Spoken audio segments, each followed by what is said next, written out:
Today 16,291.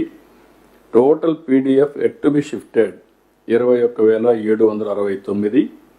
Total PDF identified 22లో 17,114. ఇవన్నీ కూడా ఇప్పుడు సోషియో ఎకనామిక్ సర్వే కూడా పూర్తి చేశారు. 100%. గ్రామ సభలు 100% పెట్టారు. ల్యాండ్ ఐడెంటిఫికేషన్ 7,812 ఎకరాలకు 5,911 ఎకరాలు ఐడెంటిఫై చేశారు. R&R స్కీమ్స్ కూడా అప్రూవ్ అయింది. 10,908 మందికి అప్రూవ్ అయింది. ఇవన్నీ కూడా నేను చెప్పిన ప్రకారం ఒక టైం బౌండ్ ప్రోగ్రాం పెట్టుకొని జనవరి లోపల పూర్తి చేస్తున్నాం. Every month there is a clear cut milestones. ఆ మైల్ స్టోన్స్ అన్ని పూర్తి చేసి ఈ ప్రాజెక్ట్ని, ఎందుకంటే నేను ముందే చెప్పాను, ఎప్పుడు కూడా పోలవరం ఆంధ్రప్రదేశ్కి ఒక వరం, పోలవరం ఆంధ్రప్రదేశ్కి ఒక జీవనాడి. ఈరోజు మీరు గుర్తుపెట్టుకోవాల్సింది, ఆ రోజు చాలామంది మాట్లాడారు. ఆ రోజు ఇక్కడనే లిఫ్ట్ ఇరిగేషన్ ఏదైతే మనం పట్టిసీమ లిఫ్ట్ 10 years 11 years అయింది. 1 yearలో పూర్తి చేశాం. దగ్గర 1,100 కోట్లు, ఆ ప్రాంతాల్లో 1200 కోట్లు ఖర్చు పెట్టాం. ఇక్కడి నుంచి కృష్ణా డెల్టాకు నీళ్లు తీసిపోయిన దానివల్ల కృష్ణా డెల్టా ఇన్ టైంలో పంటలు వేయగలిగాం. ఏదో సైక్లోన్ నుంచి కాపాడుకోగలిగాం. అంత మునుపు నీళ్లు లేనటువంటి వెస్ట్ గోదావరి జిల్లాలో ఏదైతే ఈ యొక్క చేపల చెరువులకి నీళ్లు లేకపోతే నీళ్లు ఇవ్వగలిగాం. అంతేకాకుండా ఇక్కడ వాడే నీళ్లు శ్రీశైలంలో పొదుపు చేసి రాయలసీమకి ఇవ్వగలిగాం. రాయలసీమలో ఈ 10 yearsలో పెను మార్పులు వచ్చాయి. It is a game changer. ఒకప్పుడు ఎడారిగా ఉన్నటువంటి రాయలసీమ అనంతపురం జిల్లా ఈరోజు ఒక్క గొల్లపల్లి రిజర్వాయర్ కట్టి కియా మోటార్స్ తీసుకొచ్చి ఆ ప్రాంతమైన పెను మార్పు జరిగే పరిస్థితి వచ్చింది. ఈరోజు ఇండియాలో హైయెస్ట్ హార్టికల్చర్ పండ్ల తోటలు ఎక్కువ ఉండే ప్రాంతం ఏదంటే Andhra Pradesh, not Maharashtra, not UP, Andhra. అందులో ఎక్కడి నుంచి వస్తుందంటే రాయలసీమ. ఇప్పుడు అదే రాయలసీమని రాబోయే రోజుల్లో ప్రపంచంలోనే గ్లోబల్ హబ్గా తయారు చేయాలనుకుంటున్నాం. Not only for India, it will be global hub. Climate ఒక అడ్వాంటేజ్ ఉంది, లాజిస్టిక్స్ ఉన్నాయి, ఇప్పుడు నీళ్లు ఇస్తున్నాం. రాయలసీమ పరిస్థితి టోటల్గా ఆంధ్రాని మించి రాయలసీమ అభివృద్ధి అయ్యే పరిస్థితికి వచ్చింది. దానికి కారణం అక్కడ ఉండే అడ్వాంటేజెస్. అందుకే ఒకప్పుడు మీరు గుర్తుపెట్టుకోవాల్సింది, ఈ ప్రాజెక్ట్ అనేది నా మనసుకు చాలా దగ్గరుండే ప్రాజెక్ట్. ఫస్ట్ డే ఇక్కడ మీరున్నారు చాలామంది. ఫస్ట్ డే నుంచి కూడా ఈ ప్రాజెక్టులో మీరు అసోసియేట్ అయ్యారు. నేను వచ్చినప్పుడంతా వచ్చారు. నేను సోమవారాన్ని పోలవరంగా పెట్టుకున్నాను. ఎవ్రీ మంత్ ఒకసారి ఇటుకు, ఒక నెలకు కానీ 2 నెలలకు ఒకసారి 60 సార్లు 70 సార్లు ఇక్కడికి విజిట్ చేశాను. ఎన్నో కష్టాలు, ల్యాండ్ ఎక్విజిషన్ అవన్నీ కూడా పరిష్కారం చేశాం. కాంట్రాక్టుల్లో చాలా సమస్యలు వస్తే అవన్నీ అధిగమించాం. 72% పూర్తి చేశాం. 5 ఏళ్ళు వీళ్ళు వచ్చేసింది 2% పూర్తి చేశారు.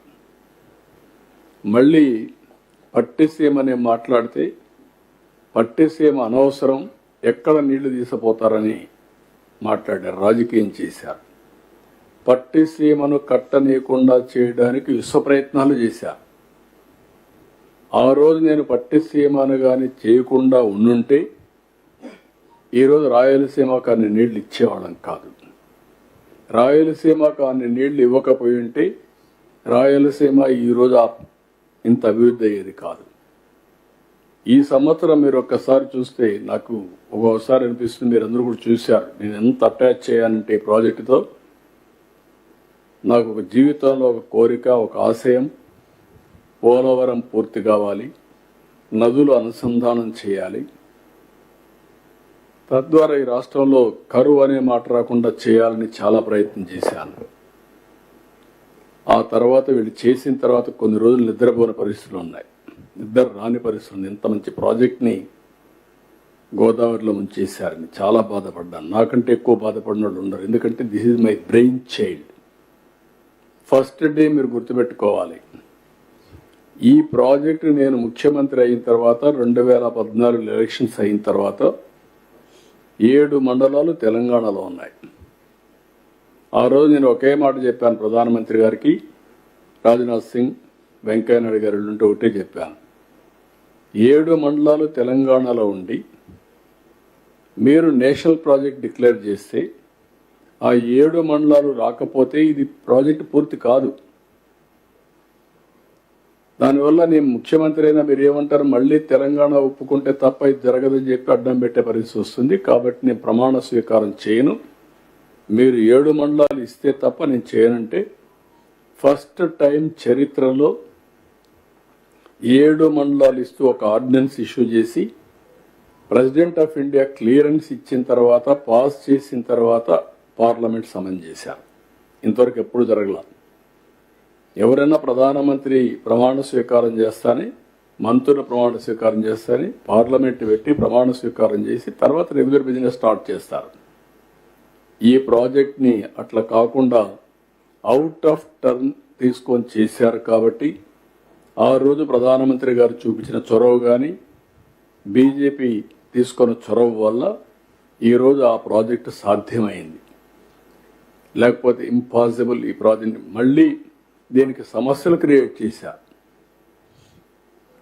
అదే మరిగా నేను రాష్ట్రంలో మీరు చూస్తే 65,000 కోట్ల రూపాయలు 5 ఏళ్లలో ఖర్చు పెట్టాం. 14-19 వీళ్ళొచ్చి 12,000 కోట్లు ఖర్చు పెట్టారు.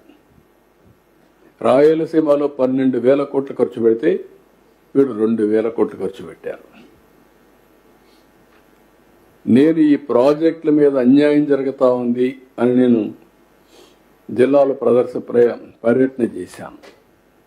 పర్యటన చేస్తే ఈ మొత్తం రాష్ట్రంలో ఈ ప్రాజెక్ట్స్ అన్ని నిర్వీర్యం అయిపోయినాయి, మీరు అన్యాయం చేశారు, పోలవరం ఇట్లా చేశారు, ఈ ప్రాజెక్టులన్నీ అన్యాయం జరిగిందని పోతే నన్ను అరెస్ట్ చేశారు.